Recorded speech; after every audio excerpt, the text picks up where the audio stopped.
কেউ যাবে বাজারে আমার জন্য কাফন কিনে আনার জন্য, কেউ যাবে গরম পানি রেডি করতে জীবনের বিদায়ের গোসল আমাকে চিরতরে দিয়া বিদায় দেওয়ার জন্য। এমন এক হালাত হবে রে ভাই, আমার লাশ ঘর থেকে নামায় দিবে আমার মা, আমার সন্তান, আমার স্ত্রী। বলে তাড়াতাড়ি ঘর থেকে লাশটা নামাইয়া দেও, এই লাশ ঘরের মধ্যে রেখে পাহারা দেওয়া যাবে না। এনে নবীর উম্মতের দল, কিসের টাকা পয়সার বাহাদুরি করো? বারুপীর আব্দুল কাদের জিলানী রাস্তা দিয়ে হাঁটতেছেন, একটা কুকুর সামনে দাঁড়ায় গেল। কুকুর ডাক দিয়ে মরণের চিন্তা করে দেখে মুমিন, মরণকালে কাফন হবে সকলের তিনটা সমান, কবরের সাইজও হবে সমান। কে সারসিনার মুরিদ?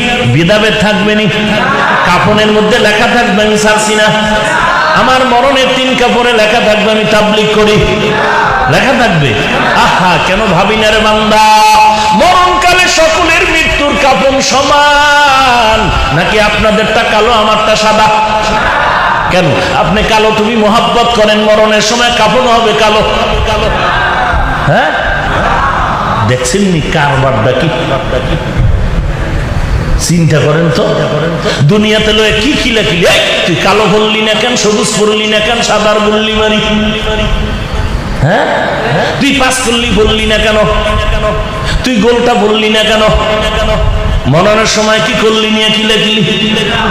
সবার জন্য সেলাইবিহীন কাপড় সমান, কালো সবুজ আর সাদা নিয়ে কোনো ভেদাভেদ নেই, সবার জন্য।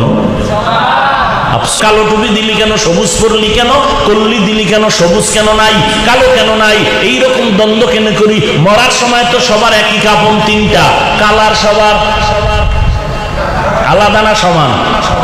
কবরের সাইজ, পিসাবেরটা বড়, মুড়িদেরটা ছোট। হ্যাঁ, কোনটায় কি ফ্যান, এসি কিছু থাকবে না? না, এরপরে মরণের পরে সবাইকে দাফন করবে, মাটি দিয়ে পাড়ায় পাড়ায় দিবে। আর কি দোয়াটা বলবে?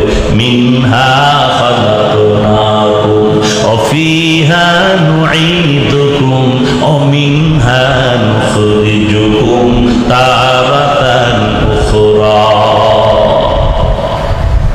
এরপরে বিসমিল্লাহি ওয়া আলা মিল্লাতি রাসূলিল্লাহ। সবার জন্য এই দোয়া পড়েনি? এরপরে কবরে ঢুকেই গেলাম, সবাই চলে গেল। এখন কিন্তু কে ছেলে, কে মেয়ে, কে ভাই, কে বোন পরিচয়? আমি এখন একা।